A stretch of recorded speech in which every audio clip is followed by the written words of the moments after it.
Hey friends, imagine this: you're a single dad scraping by on minimum wage, raising your little girl alone after losing the love of your life, and one ordinary evening you walk into the wrong ballroom at the biggest gala in Chicago. You sit down at what you think is the table for service staff, and suddenly the most powerful woman in the room freezes, her eyes locking onto yours like she's seen a ghost from 10 years ago. What happens next will melt your heart, test everything you believe about love and sacrifice, and prove that sometimes the universe hands you a second chance when you least expect it.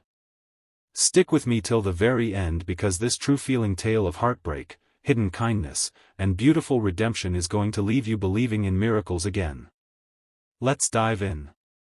Michael Carter had never felt smaller in his life.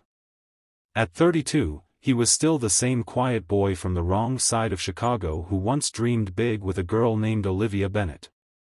But dreams don't pay rent, and after his wife Sarah passed away 3 years earlier from a sudden illness, those dreams had been buried under hospital bills, sleepless nights, and the constant worry of raising 7-year-old Lily alone.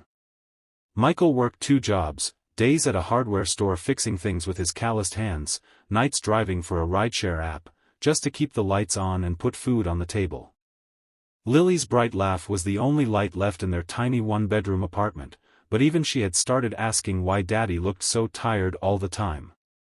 That fateful Friday evening, Michael had taken a last-minute gig delivering catering trays to the Grand Plaza Hotel for the annual Tech Innovators Gala. He was exhausted, his faded black shirt stained with grease from an earlier repair job, but the extra $50 would cover Lily's new school shoes. The event manager was short-staffed and barked at him to just drop the trays at table 12 and get out. Michael nodded, head down, weaving through the glittering crowd of tuxedos and evening gowns that smelled of expensive perfume and confidence he could never afford. He meant to leave right away. But Lily had called him crying because the babysitter was late, and in his rush to reassure her, Michael accidentally sat down at the wrong table to catch his breath. Crystal chandeliers sparkled above him, soft piano music floated through the air, and before he could stand up, a voice cut through the chatter like a blade. "Michael?" The name hit him like a freight train.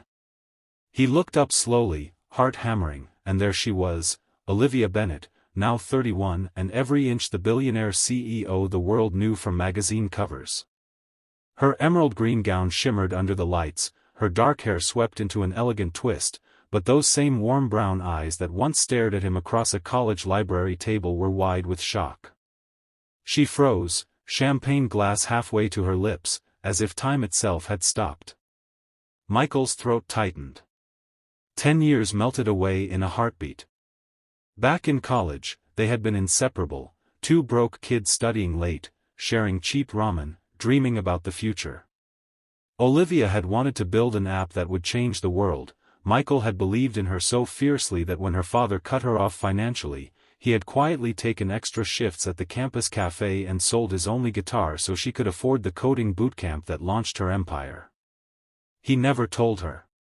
He just smiled and said he was proud when she graduated at the top of her class and moved to Silicon Valley. Then life pulled them apart, his mother got sick, Sarah entered his life, and Olivia's star rose so fast he convinced himself she was better off without him. Now here she was, the woman whose face graced billboards, staring at the man who once carried her books and kissed her under streetlights. "It's really you," she whispered, voice cracking just enough for the people at the table to notice.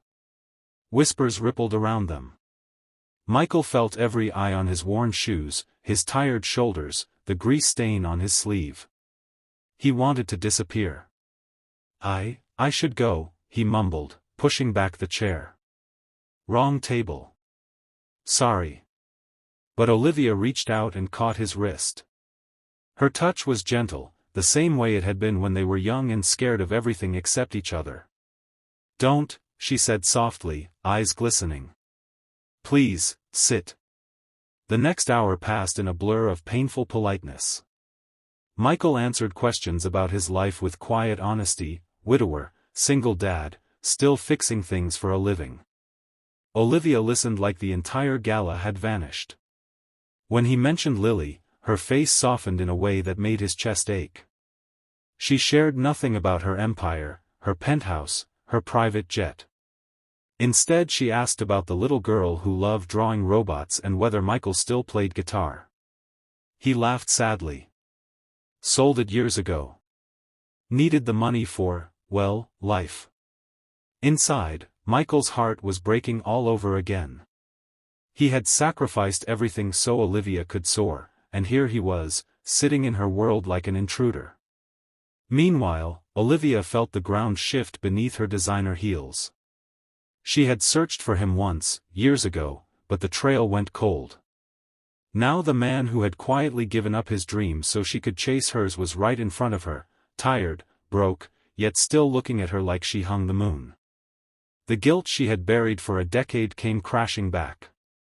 She had never known the full cost of his kindness. By the time the main course arrived, tears were threatening behind Olivia's perfect makeup.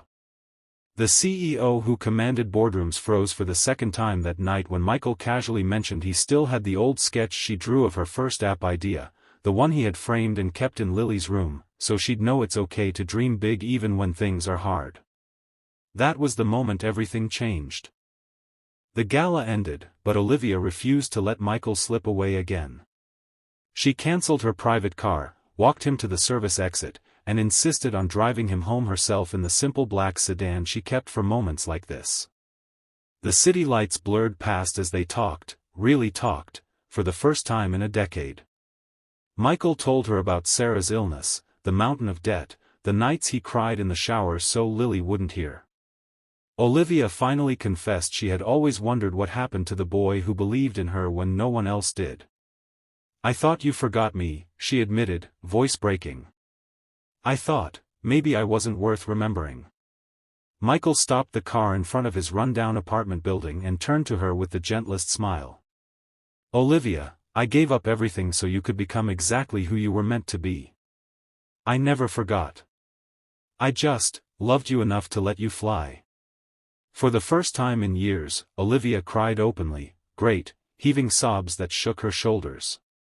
The powerful billionaire CEO who never showed weakness in public was breaking apart in front of the only man who had ever seen her truly. The next morning, everything shifted. Olivia showed up at Michael's door with coffee and a determination that could move mountains. She met Lily, and the little girl instantly decided this fancy lady was her new best friend because she drew robots better than anyone. Within days, Olivia quietly paid off every medical bill Michael still carried. She didn't make a show of it, she simply handed him an envelope and said, "This is the interest on a debt I owed you for 10 years. When he tried to refuse, she placed her hand over his and whispered, "Let me do for you what you once did for me." But Michael's biggest challenge wasn't money, it was his pride and the fear that he had nothing to offer the woman who now had everything. He pushed her away gently at first, terrified that accepting help would make him less of a man, less of a father. Lily's innocent question one night, "Daddy, why won't you let Miss Olivia help us be happy again?" finally cracked his walls. He realized his stubbornness was teaching his daughter that love has limits, when he had always wanted her to believe love has no limits. Olivia faced her own storm. Board members questioned her sudden focus on personal projects. The media started digging, labeling her the CEO with a mysterious past. But she stood taller than ever. She used her platform to launch the Carter Foundation, an organization dedicated to supporting single parents and skilled tradespeople who fix the world with their hands and hearts. The first grant went to a program that trained young fathers like Michael to turn their everyday skills into sustainable businesses. At the launch event, Olivia took the stage and did something no one expected. She publicly thanked the man who had once sacrificed his future for hers. 10 years ago, she told the packed auditorium, voice steady but eyes shining, "A boy I loved gave up everything so I could stand here today. He never asked for credit. He never asked for anything.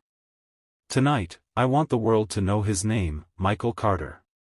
Because the greatest success isn't building empires.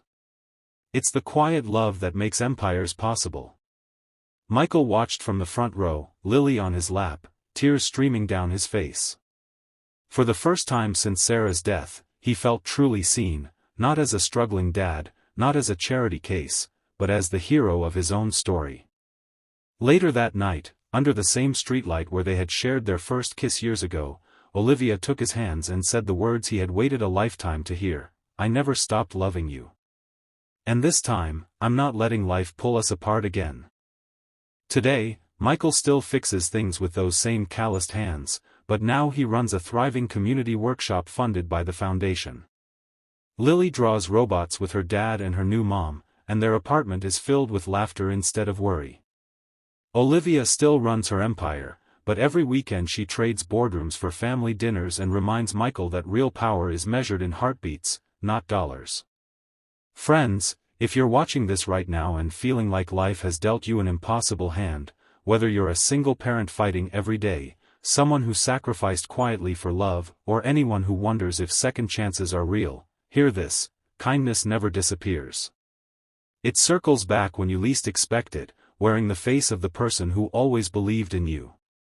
Michael and Olivia's story proves that the wrong table can lead you to the right forever. Never stop showing up with an open heart.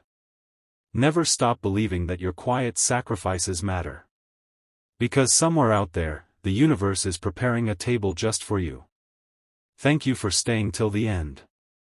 If this story touched you, drop a comment with the word kindness and share it with someone who needs hope tonight. You matter. Your story matters. And love always finds its way home. See you in the next one.